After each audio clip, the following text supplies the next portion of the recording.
Welcome to RTV. నేను మీ నిర్మల.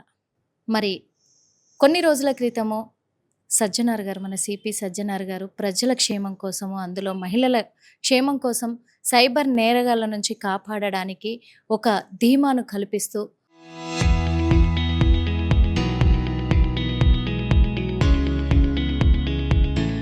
ఒక కొత్త కార్యాచరణ మొదలుపెట్టారు సీమిత్ర. మరి సీమిత్ర ఎలా కొనసాగుతుంది? ఇప్పటి వరకు ఏదైనా అలా కేసెస్ వచ్చాయా? ఏంటి? అన్నీ కూడా తెలుసుకోవడానికి మనతో పాటు మరి డీసీపీ శిల్పవల్లి ఉన్నారు. అడిగి తెలుసుకుందాం. నమస్తే మేడం. నమస్తే. మేడం, సీమిత్ర ఒక ప్రత్యేకమైన కార్యాచరణ అని కూడా అనుకోవచ్చు. అది మహిళలకు కావచ్చు, ఎవరికైనా సరే సైబర్ నేరగాళ్ళ నుంచి వాళ్ళకు ఒక ఊరట కలిగించడానికి, ఆ భయాన్ని తొలగించడానికి పెట్టిన సంస్థ అనుకోవచ్చు. మరి ఎలా నడుస్తుంది? ఎంతవరకు వచ్చింది madam? I think it's been very successful. సీమిత్ర లాంచ్ చేసిన తర్వాత చాలా కేసెస్ రిపోర్ట్ చేయడము. ఎవరైతే మనకి సీమిత్ర టీమ్‌లో ఉన్నారో వాళ్ళందరూ కూడా విక్టిమ్స్‌ని కాంటాక్ట్ చేసి, వాళ్ళకి పూర్తి తరహాలో గైడ్ చేసి, కంప్లెయింట్ ఎట్లా డ్రాఫ్ట్ చేయాలి నుంచి ప్రతీది కూడా గైడ్ చేస్తూ, మనకి సైబర్ క్రైమ్ పిఎస్‌లోనే 0 ఎఫ్ఐఆర్ చేసి పోలీస్ స్టేషన్‌కి పంపించడం వల్ల విక్టిమ్స్ పోలీస్ స్టేషన్ చుట్టూ తిరగడము, ముఖ్యంగా అసలు ఈ సైబర్ క్రైమ్‌కి సంబంధించిన పిటిషన్ అంటేనే ఎట్లా డ్రాఫ్ట్ చేయాలి, ఏమేమి డీటెయిల్స్ ఉండాలి అని చెప్పి దాని గురించి అవగాహన లేక, దాని నెంబర్ ఆఫ్ టైమ్స్ రాకుండా, పోలీస్ స్టేషన్ చుట్టూ తిరగకుండా మనమే కాల్ చేసి వాళ్ళకి వివరాలన్నీ ఇచ్చి, వాళ్ళకి ఒక ఫార్మాట్ ఇచ్చి, డేటా తీసుకొని, డ్రాఫ్ట్ కంప్లెయింట్ చేసుకొని, సీసీపీఎస్ నుంచి 0 ఎఫ్ఐఆర్ చేసి పోలీస్ స్టేషన్‌కి పంపించడం అనేది it's a very citizen friendly, victim friendly initiative. రోజు అట్లీస్ట్ 2 ఆర్ 3 జోన్‌లో ఇట్లా సీమిత్ర నుంచి వచ్చిన సైబర్ క్రైమ్ కేసెస్ రిపోర్ట్ అవుతున్నాయి. సో, ఇంతకుముందు ఏంటంటే ఓన్లీ పుట్ ఆన్ హోల్డ్ ఉండి అమౌంట్ అంటే 1930కి గనుక విక్టిమ్ కాల్ చేసి, దాంట్లో కొంత అమౌంట్ పుట్ ఆన్ హోల్డ్ ఉన్నవి మాత్రమే ఎక్కువ రిజిస్టర్ అవుతూ ఉండేవి. ఇప్పుడు దీనివల్ల ఏంటంటే పుట్ ఆన్ హోల్డ్ అయినా అవ్వకపోయినా అఫెన్స్ అయితే రిపోర్ట్ అవ్వాలి. క్రైమ్ అయితే ముందు మనం రిజిస్టర్ చేస్తేనే మనకి స్టాటిస్టిక్స్ అన్నీ కూడా కరెక్ట్‌గా వస్తాయి. ఎటువంటి ఎంఓత్ అవుతున్నాయి, ఎవరు గురవుతున్నారు ఇటువంటి క్రైమ్స్‌కి అనే స్టడీ చేయడానికి కూడా ఫర్దర్‌గా ప్రివెంటివ్ మెజర్స్ తీసుకోవడానికి కూడా ఉపయోగపడుతుంది. ఎందుకంటే చాలా వరకు క్రైమ్‌ని తగ్గించడానికి ఎన్నో ప్రణాళికలు చూ పెడుతూనే ఉన్నారు. పోలీస్ డిపార్ట్మెంట్ కావచ్చు, అటు సజ్జనార్ గారు కావచ్చు. దాంట్లో చాలా ఇన్వాల్వ్ అయ్యి ఎంతవరకు క్రైమ్ తగ్గిస్తే అంత బావుంటుంది. ఎందుకంటే యూత్‌కి ఇది అవసరము అని చెప్పేసి చాలా వరకు ప్రయత్నిస్తున్నారు. అయినప్పటికీ కూడా విచ్చలవిడిగా క్రైమ్‌కి పాల్పడుతూ ఉన్నారు మేడం. ఎవరిలో మార్పు సైబర్ క్రైమ్? రావాలంటారు? Yes. Cyber crime is beyond boundaries. ఎక్కడ పాల్పడుతున్నారు, ఎవరు పాల్పడుతున్నారు అనేది మనం అది దాని ప్రపోర్షన్ తక్కువ ఉన్నా విక్టిమ్స్ ఎక్కువ ఉంటున్నారు. సో, మనము ఇప్పుడు సార్ కూడా cyber crime awareness campaign launch చేశారు. It is called door to door campaign. మేము కూడా ప్రతి blue colt officer, patrol mobile officer, then sector SI, DI, inspector, ACP, additional DCP, DCP rank వరకు కూడాను every Tuesday and Saturday morning నుంచి evening వరకు ఎప్పుడు కుదిరితే అప్పుడు నేనైతే మా జోన్‌లో స్పెసిఫిక్‌గా ప్రతి ఇంటికి వెళ్ళి లిటరల్‌గా డోర్ టు డోర్ క్యాంపెయిన్ అనేది చేయాలి అని. సో దాట్ వాళ్ళకి వెళ్ళి అక్కడ ఎంఓ, ఒక హౌస్ వైఫ్ ఉంది ఇంట్లో. అంటే జనరల్‌గా ఎంఓ ఏముంటుంది, హౌస్ వైఫ్స్ ఎక్కువ గురయ్యేటువంటి సైబర్ క్రైమ్ మోసాలు ఏముంటాయి, పార్ట్ టైమ్ జాబ్స్ ఉంటాయి. అంటే మీరు ఇంట్లోనే కూర్చొని డబ్బులు సంపాదించుదాం అనుకుంటున్నారా? చిన్న టాస్క్ చేయండి, రూ. 1000కి 2000 వస్తాయి. రూ. 1000, 2000 ప్రతి టాస్క్‌కి సంపాదించొచ్చు అనగానే కొంచెం టెంప్ట్ అవుతారు ఇంట్లో కూర్చొని అనగానే. కాలేజ్ స్టూడెంట్స్, హాస్టల్‌లో ఉండేవాళ్ళు, హౌస్ వైఫ్స్. వాళ్ళకి ఆ ఎంఓ గురించి మిగతా వాటితో పాటు కొంచెం ఎంఫసిస్ ఇచ్చి ఇటువంటి వాటి మీద. అదే సీనియర్ సిటిజన్స్ ఉన్నారనుకోండి, వాళ్ళకి బయటికి వెళ్ళలేక జనరల్‌గా వాళ్ళు ఆన్‌లైన్ పేమెంట్స్ ఇవి వచ్చిన తర్వాత ఎలక్ట్రిసిటీ బిల్ పే చేయడానికో, ఒక బ్యాంక్‌కి చేయడానికో, క్రెడిట్ కార్డ్ గురించో సంథింగ్ లైక్ థట్ చేయాల్సొచ్చినప్పుడు వాళ్ళు వెబ్‌సైట్ కోసం గూగుల్‌లో సెర్చ్ చేసినప్పుడు ఒక ఫేక్ వెబ్‌సైట్ నుండి కస్టమర్ కేర్ నంబర్ తీసుకొని దానికి చేస్తే అప్పుడు మళ్ళీ సైబర్ క్రైమ్‌కి గురవుతారు. దెన్ అదర్‌వైజ్ ఆల్సో కొంతమంది senior citizens or business people trading మీద ఎక్కువ ఇంట్రెస్ట్ చూపిస్తారు.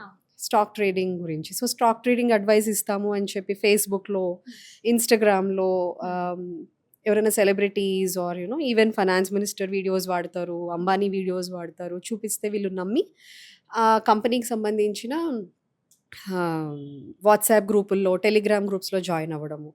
లేదా ఒక ఏపీకే ఫైల్ పంపిస్తారు. పంపించి దాన్ని డౌన్‌లోడ్ చేయమంటారు ఆ యాప్ కోసము. Then the process of crime starts. ఇప్పుడు ఈ Telegram, WhatsApp group what we tell them is the red flags.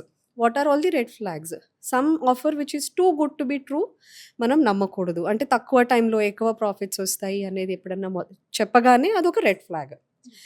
ఈ ఎంఓ ఎట్లా జరుగుతుంది అనగానే అంటే వాట్సాప్ గ్రూప్‌లో జాయిన్ అవ్వండి, టెలిగ్రామ్ గ్రూప్‌లో జాయిన్ అవ్వండి అనగానే ఇట్స్ ఎ రెడ్ ఫ్లాగ్.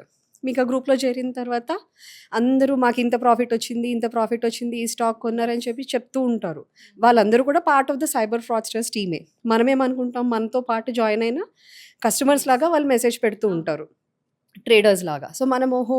మనతో పాటు ఉన్న వాళ్ళకి ఇన్ని ప్రాఫిట్స్ వస్తున్నాయి గదా! మనం గూడా ఇన్వెస్ట్ చేద్దాము అని టెంప్ట్ అవుతారు. So, that is another red flag. Then ఇంకొకటి కంపెనీ పేరు మీద కాకుండా సెవెరల్ అకౌంట్స్ ఇస్తూ ఉంటారు. ఆ అకౌంట్స్ అంటే ఇప్పుడు for example if you are paying to a firm పేరు మీద ఉన్న బ్యాంక్ అకౌంట్‌కి పే చేయాలి. వీళ్ళేం జేస్తారు, ఒకసారి ఒకటిస్తారు, ఇంకొకసారి అది పని చేయట్లేదు దీనికి చేయండి అని ఇస్తారు. 2, 3 టైప్స్ ఆఫ్ అకౌంట్స్ ఇస్తారు. That is another red flag. So, ఇట్లా మనం అన్ని రెడ్ ఫ్లాగ్స్ లాగా వాళ్ళకి చెప్తూ ఉంటే, ఇన్ ద ప్రాసెస్ ఒకవేళ పొరపాటున అటువంటి గ్రూప్‌లో జాయిన్ అయినా కూడాను, మనం ఇట్లా ఎక్స్‌ప్లెయిన్ చేసి చెప్పినప్పుడు వన్ ఆన్ వన్ వాళ్ళకి వెంటనే స్ట్రైక్ అయ్యే అవకాశం ఉంటుంది. అవ్వాలి అని ఉద్దేశ్యంతో మనము డోర్ టు డోర్ క్యాంపెయిన్ చేస్తున్నాము. చేసి ఎంతవరకొచ్చింది మేడం ఇప్పటికి? ఎందుకంటే ఇప్పుడు సీమిత్రాలో ఎవరైనా ఎన్ని కంప్లెయింట్స్ వచ్చాయి? వస్తే అవి ఎంతవరకు అంటే అప్రోచ్ అవుతున్నారు?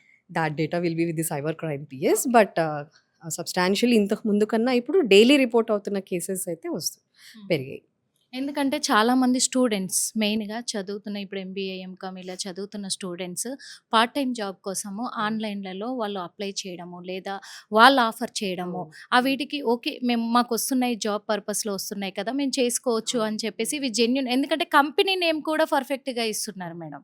అలా ఇచ్చేసరికి వాళ్ళేమవుతున్నారంటే కంపెనీ నేమ్‌తో సహా అన్ని డీటెయిల్స్ వస్తున్నాయి కాబట్టి పర్ఫెక్టే ఉంటదని చెప్పేసి దాంట్లో ఇన్వాల్వ్ అయిన తర్వాత వాళ్ళని మోసం చేస్తున్నారు. దాంట్లో ఒక అడ్వకేట్ అని ఇటు కంపెనీ సీఈఓ అని చెప్పేసి, అడ్వకేట్ నుంచి నోటీసులని చెప్పేసి వాళ్ళకి పంపియడము, క్షణాల్లో ఎఫ్ఐఆర్ ఫైల్ చేసి పంపియడం. ఇలా వాళ్ళను ఇబ్బంది పెడుతున్నారు. ఆ తర్వాత మీరు అమౌంట్ కట్టాలి. కట్టకపోతే మాత్రం ఖచ్చితంగా మీ ఫోటోలు మార్ఫింగ్ చేసి స్ప్రెడ్ చేస్తాము. ఇలా బ్లాక్‌మెయిల్ చేస్తున్నారు. ఈ ఈ విషయం పైన ఏం చెప్తారు? సో, బేసికలీ జాబ్స్ అంత ఈజీగా ఆన్‌లైన్‌లో సింపుల్‌గా ఆహ్, నో ఆన్‌లైన్ కాంటాక్ట్ వల్ల ఇచ్చేస్తారు అనేదే ఫస్ట్ ఆఫ్ ఆల్ నమ్మగూడదు. మరీ ముఖ్యంగా డబ్బులు గడితే ఇస్తాము అంటే అసలు ఫస్టే నమ్మొద్దు. In fact not just online through వచ్చిన జాబ్సే కాదు. ఈవెన్ బయట ఫిజికల్‌గా కలిసి మీకు పలానా దగ్గర జాబ్స్ ఇప్పిస్తాము, పలానా దేశంలో ఇప్పిస్తాము, డబ్బులు కట్టండి అనే దగ్గర ఫస్టే అది నమ్మకూడదు. That is a immediate red flag that మనం డబ్బులు కట్టి తెచ్చుకునేది there is a lot of scope for fraud in that. So, అది ఎంతవరకు నిజము అనేది క్రాస్ వెరిఫై చేసుకోవాలంటే చాలా రకాలైనటువంటి క్రాస్ చెక్స్ చేసుకోవాలి.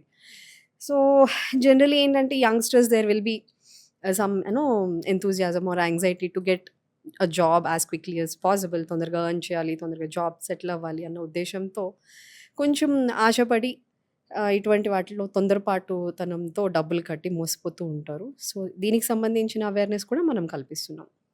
మరి ఇంకో విషయం కూడా శిల్పవల్లి మేడం ఈ మధ్యలో అంటే నిన్ననే చూసాం కదా! మనం మఫ్టీలో కూడా వెళ్ళి మొత్తం కూడా తన బాధ్యతలు నిర్వర్తిస్తూ ఉన్నారు. ఎలాంటి అనుభవాలు ఎదురయ్యాయి ఏంటి? మనతో ఆర్‌టీవీతో షేర్ చేసుకోవడానికి ఒకసారి అడిగి తెలుసుకుందాం మేడం. నిన్న పంజాగుట్ట పీఎస్‌కి మీరు మఫ్టీలో ఎళ్ళడం కూడా జరిగింది. అంటే అక్కడ ఉన్న డిపార్ట్‌మెంట్ ఎలా పనిచేస్తున్నారు? ఏంటి? తెలుసుకోవాలనే ఒక కొత్త ప్రణాళికని ఏమైనా మీరు చేస్తున్నారా? No, nothing like that. It is just part of our routine police station visit. But what I thought is, ఆ పోలీస్ స్టేషన్ ఖైరతాబాద్ జోన్‌లో కొత్తగా కలిసింది. సో, అదొక అడ్వాంటేజ్‌గా తీసుకొని I thought I'll just go in Mufti and verify. ఆహ్, 2 ఫ్లోర్స్ ఉంటుందని నాకు తెలుసు. ఇంతకుముందు నైట్ రౌండ్స్‌లో చెక్ చేసినప్పుడు కింద ఒక ఎస్‌పీఓ ఉన్నారు.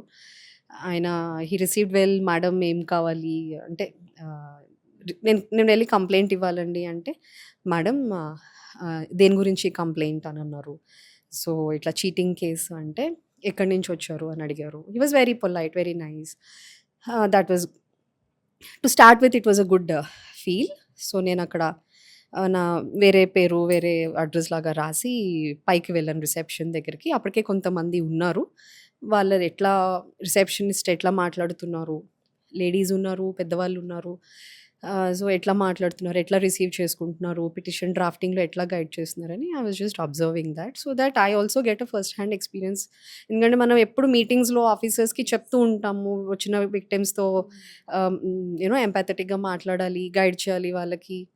విమెన్ వచ్చినప్పుడు ఇంకా రిసీవ్ చేసుకోవాలి. లేకపోతే సీనియర్ సిటిజన్స్ వచ్చినప్పుడు వాళ్ళకి what ever best we can do చేయాలి అని చెప్పి చెప్తూ ఉండే క్రమంలో ఎప్పుడు చెప్తామే గానీ, లైవ్‌గా ఎట్లా జరుగుతుందో వాళ్ళేమో జరుగుతుంది అనే చెప్తారు. మనకి ఎప్పుడైనా కంప్లెయింట్స్ వచ్చినప్పుడు తెలుస్తుంది ఏదైనా గ్యాప్ ఉంది అని.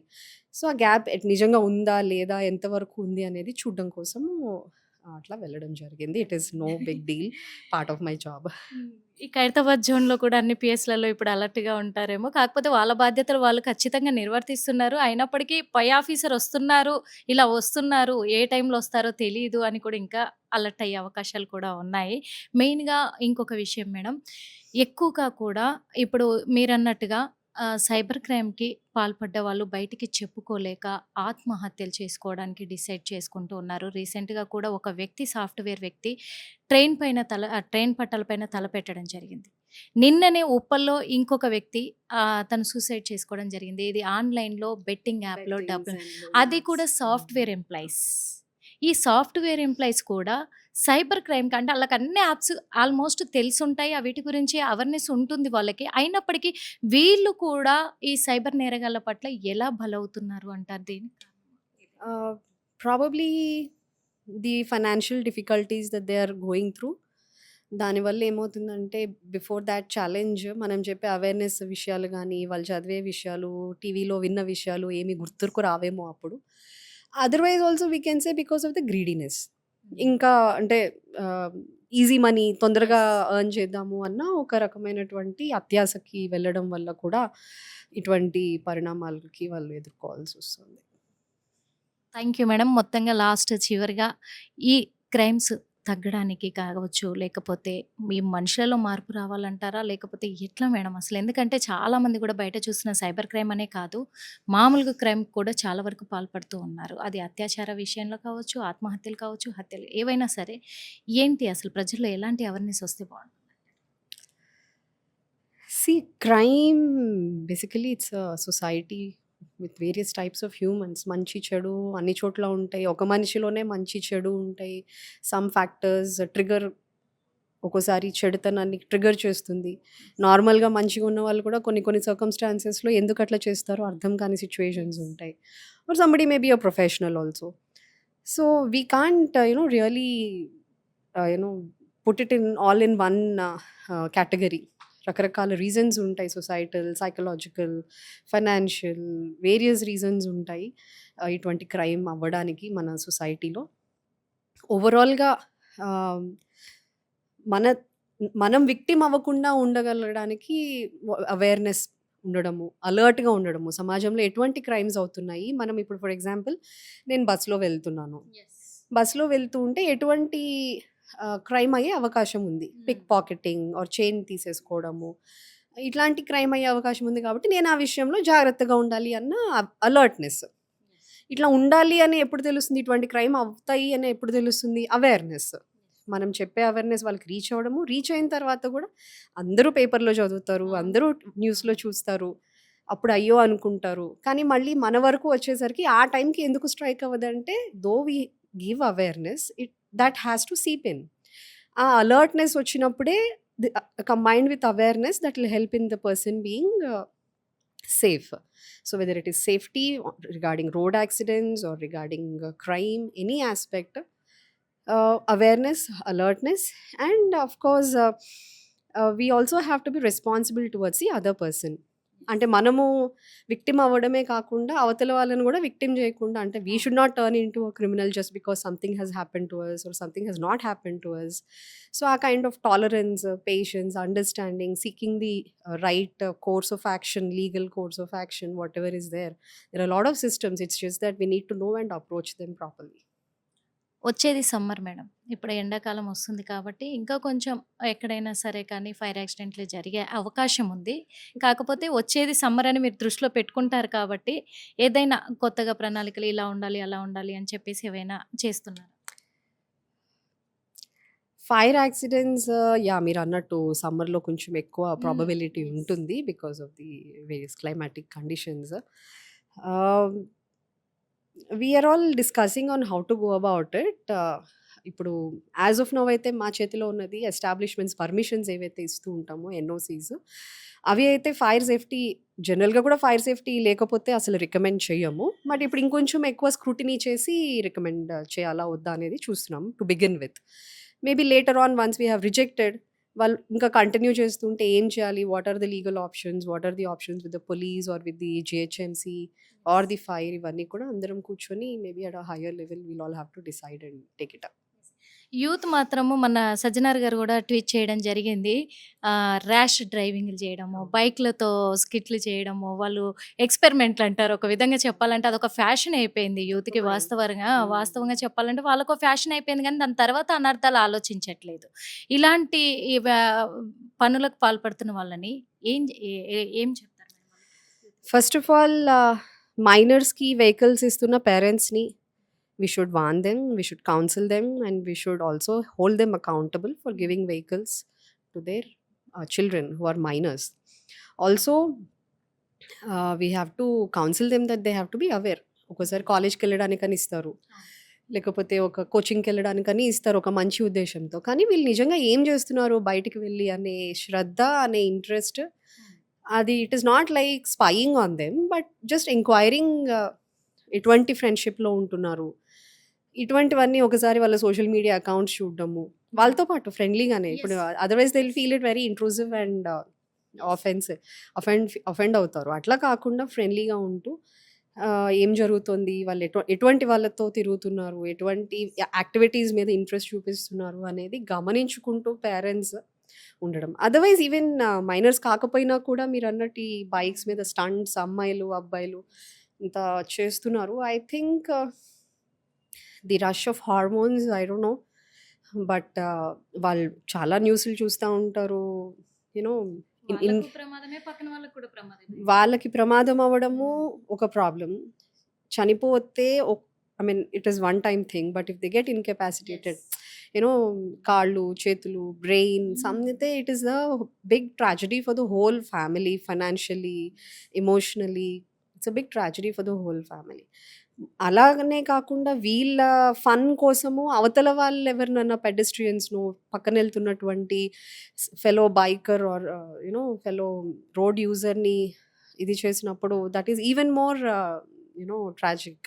బికాజ్ అవతల వాళ్ళకి ఏం జరుగుతుంది? వాళ్ళు ఎందుకు ఇట్లా అయ్యారు? ఎందుకు వాళ్ళకి యాక్సిడెంట్ గురైందనేది వాళ్ళు జాగ్రత్తగానే వెళ్తూ ఉంటారు. వీళ్ళొచ్చి ఆహ్, ఈ స్టంట్స్ వల్ల వాళ్ళు స్పీడ్ ఆర్ ర్యాష్ అవును. డ్రైవింగ్ వల్ల జరిగినప్పుడు you see many cars also go with in a very rash and negligent manner. So, కార్‌లో ఉన్నవాళ్ళు బానే ఉంటారు. పెడెస్ట్రియన్స్ అవును. వాళ్ళు చాలా ఇబ్బంది ఐ యెస్. మీన్ యాక్సిడెంట్‌కి గురయ్యి యెస్. చనిపోవడము, లేకపోతే it's such a tragedy for a family. Yes. So, ah, yeah! Everybody has to be responsible. Hmm. Even licensing system గూడా ఇంకా స్ట్రిక్ట్ అవ్వాలి. ఐ థింక్ ఇప్పుడు with government also being very strict about all this loss of life and it's not just life is a man power. Human resource అంతా waste అవుతుంది దీనివల్ల. అవును. So, motor vehicle act rules కూడా ఇంకా స్ట్రిక్ట్‌గా implement చేయడం ఇవన్నీ అవును. కూడా I think they are all being taken up. Khairatabad జోన్‌లో ఇలాంటి వాటిపైన ఎలాంటి ఫోకస్ పెడుతున్నారు మరి శిల్పవల్లి గారు? ఎందుకంటే నైట్ డ్రంక్ అండ్ డ్రైవ్ అని చెప్పేసి కూడా ఫుల్‌గా డ్రంక్ చేసి డ్రైవ్ చేస్తున్నారు. త్రిబుల్స్ కాకుండా 4 మెంబర్స్ కూడా బైక్ పైన డ్రైవ్ చేస్తున్నారు. ఇటు హెల్మెట్లు ఉండట్లేదు. ర్యాష్ డ్రైవింగ్‌లు ఇవాళ ఇలాంటివన్నీ జరుగుతూ ఉన్నాయి. ఈ ఖైరతాబాద్ జోన్‌కి సంబంధించి మరి ఎలాంటి ప్రణాళికలు చేస్తారు? డ్రంక్ అండ్ డ్రైవింగ్ అవన్నీ కూడా ట్రాఫిక్ పోలీస్ వాళ్ళు ఎప్పుడెప్పుడైతే when they take up whenever they require the law and order support we're always giving it. ముఖ్యంగా weekends or any important events ఉన్నప్పుడు. అదర్వైజ్ మనకి ఖైరతాబాద్ జోన్‌కి సంబంధించి నెక్లెస్ రోడ్, ఎన్టీఆర్ మార్గ్ ఇటువంటి ఏరియాస్ అన్నీ ఉన్నాయి where people tend to speed. Necklace రోడ్‌లో అయితే మనం నైట్ ట్రాఫిక్ అలౌ చేయట్లేదు. ఎన్టీఆర్ మార్గ్ ఒకటి ఉంది where we're using all these Tank Bund and NTR Marg road అంతా కూడాను బ్యారికేడ్స్ పెట్టడము, speed stoppers whatever can be helpful. Because ఒక్కోసారి ఏమవుతుందంటే అప్పటికప్పుడు ఆపుదామని ట్రై చేస్తే మళ్ళీ వాళ్ళు దానివల్ల కింద పడి దెబ్బలు తగలడం హ్మ్. అనేది ఒక ప్రాబ్లము. ఆపడానికి వెళ్ళిన మన వాళ్ళకి కూడా ఇంజురీస్ తగిలి అయ్యే అవకాశం ఉంటుంది. So, it's very risky to stop them on the spot. అప్పటికప్పుడు మళ్ళీ మా ఇంట్లో తెలిస్తే మమ్మల్ని కొడతారు వదిలేయండి అని కూడా వాళ్ళే ప్రాధేయపడతారు. అసలు వాళ్ళు దొరికి ఆపడానికి అంటే వాళ్ళంత స్పీడ్‌గా వెళ్తున్నప్పుడు ఆపడం అనేది రిస్కీ అంటున్నా. వాళ్ళకి యెస్. రిస్కు, ఆపే వాళ్ళకి కూడా అవును. రిస్క్. ఎందుకంటే తప్పించుకునే హడావిడిలో వాళ్ళు ఆపడానికి వెళ్ళిన వాళ్ళని హిట్ చేసి వెళ్ళిన అవును. సంఘటనలు కూడా, అవును. పోలీస్ వాళ్ళని హిట్ చేసి యెస్. వెళ్ళిన సంఘటనలు కూడా యెస్. చాలా ఉన్నాయి. So, we are using all other means to control the speed on those roads. Thank you so much madam. చూసాం కదా! ఎందుకంటే ఇప్పుడు సీమిత్రాని దృష్టిలో పెట్టుకున్నా కానీ, ఇటు పంజాగుట్టకి సివిల్స్‌లో ఎళ్లారు శిల్పవల్లి గారనేది న్యూస్ అయితే ఇప్పుడు హాట్ టాపిక్‌గా సోషల్ మీడియాలో తెగ వైరల్ అయిపోతుంది కదా! ఎందుకంటే మా డ్యూటీ మేము చేస్తున్నాము. వచ్చిన వాళ్ళని కంప్లెయింట్ ఇవ్వడానికి వచ్చిన విక్టిమ్స్‌ని ఎలా వీళ్ళు రిసీవ్ చేసుకుంటున్నారు, ఏంటి అని తన ఉద్యోగ బాధ్యతలు తను నెరవేర్చుకుంటున్నారు చాకచక్యంగా అని కూడా చెప్పుకోవచ్చు. ఇటు సీమిత్ర విషయానికొస్తే మాత్రము చాలా అంటే చాలా వరకు ఇప్పుడైతే ఇంప్రూవ్‌మెంట్ అయ్యింది అని చెప్పేసి కూడా చెప్తూ ఉన్నారు. ఈ ఖైరతాబాద్ జోన్‌కి సంబంధించి కూడా అన్ని విధాలుగా కూడా అన్ని విషయాలలో కూడా చాలా జాగ్రత్తను పాటిస్తూ నడుచుకుంటూ ముందుకెళ్తుంది పోలీస్ డిపార్ట్మెంట్ అనైతే తెలియజేశారు. కెమెరామెన్ గణేష్‌తో నిర్మల ఆర్టీవీ. చరిత్ర సృష్టించినోడు ఇప్పుడు ఆ చరిత్రని తిరగరాయబోతున్నాడు. అబద్ధాల గోడల్ని బద్దలు కొట్టి నిజాలను రాగా మీ ముందుంచబోతున్నాడు. నిజమైన వార్తల కోసం వెంటనే డౌన్లోడ్ చేసుకోండి రా యాప్ని.